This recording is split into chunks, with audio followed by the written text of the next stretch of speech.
Man, it feels like it's been a long time since I've covered a walking simulator, so I was actually really happy to dive into Old Man's Journey, which is actually a beautiful and vivid pace through the life and love and loss of this hypothetical old man character. Pretty much we start off our gaming experience encountering this old man who has yet to be named as he sits in front of his house and receives a letter from a bike messenger. We're never really told who the old man is or what the contents of the letter is, but instead of seeing any sort of supplementary detail, we see the old man start to pack. And this is, in essence, how we start the game of the Old Man's Journey. And it's this journey done in a very typical walking simulation style that allows us to move through the beautifully watercolored scenery as we slowly uncover elements of this old man's memories. Throughout the gameplay and the game's progression, the old man will find certain spots to take a break, generally at a park bench or maybe even aside a cafe, where certain sights or sounds trigger his memories of a long forgotten past. And as you progress through the game, it's really your goal to compile these memories and really build the picture of who the old man was and how he got to the place that he's in. However, we can't really forget about the letter that he received causing him to go on the journey in the first place, so besides rebuilding the memories and retracing his past, there is actually a current objective. But moving on to the actual gameplay in Old Man's Journey, we can find the typical light puzzle elements of a walking simulator present here as well. However, it's the way that the simple puzzle elements are integrated with these beautiful watercolor backgrounds that are able to entertain the player as well as help the story unfold in a truly unique and original way. As you've probably already noticed through the video game footage, manipulating your character and guiding him through the scenes requires manipulating the scenes themselves. And explaining this as simply as I can, basically the old man can only walk from horizon to horizon. And as most scenes are composed of multiple hill crests, basically if one edge of a hill crest is touching another, the game will highlight this contact point, letting you know that the old man can walk from one hill to the next. And though these puzzles do start off pretty simply, they do get a little more involved as you go, but never get too overly complicated. However, some areas might cause you to think outside the box just a little bit, allowing the main character to slide down a waterfall, or maybe to change the elevation of a hill so that a boulder can roll down and knock an opening in a wall for you.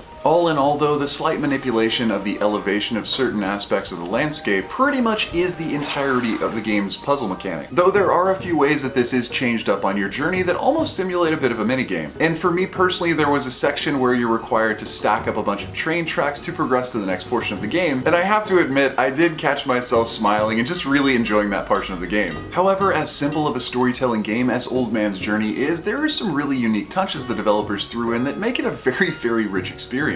Though you can play the game in handheld mode, you can also play it docked on a big screen television. But regardless of how you're playing the game, whether in handheld or docked mode, the game does have both haptic and visual feedback. So when you're moving pieces of the scenery around or making puzzle selections, when you get something right or something that might connect well, there's a bit of a vibration feedback letting you know real quick that you have successfully connected puzzle elements. However, if you are playing in docked mode and you're using your Joy-Con to move a cursor across the screen, there's also a visual feedback with every single element in the scenery. Trees and flags will move almost as if the cursor is a burst of wind, and though it may not actually affect gameplay, it is a great element for the player, making them feel like they just have a little bit of actual influence on the gameplay. And as story games do have to follow a very tight script, that little bit of player edification really is pretty nice. All in all though, Old Man's Journey isn't really a lengthy game and can probably be finished in about 90 minutes on your first pass. But that being said, it is a really deep story, and depending on how teary-eyed you get over Hallmark commercials, it might be very touching. So for just a couple bucks, if you are a fan of the walking simulation or story game type genres, Old Man's Journey, with its touching story, its absolutely gorgeous and vivid visuals, as well as its really on point musical score, is definitely one that you're going to want in your collection. And that does about wrap up the review of Old Man's Journey on the Nintendo Switch. So if you enjoyed the review or found it helpful, feel free to leave me a comment or a like to show your support, and don't forget to click that little bell icon when you subscribe to stay updated with the latest content. There are new and unique indies coming out literally every single day, so there's always going to be something new to find right here. But since I can only cover a few games a week, if you want an update or a hint at what might be coming up next to be reviewed, feel free to check out our Patreon page, and if you want to help me make these reviews, I could always use another Patreon.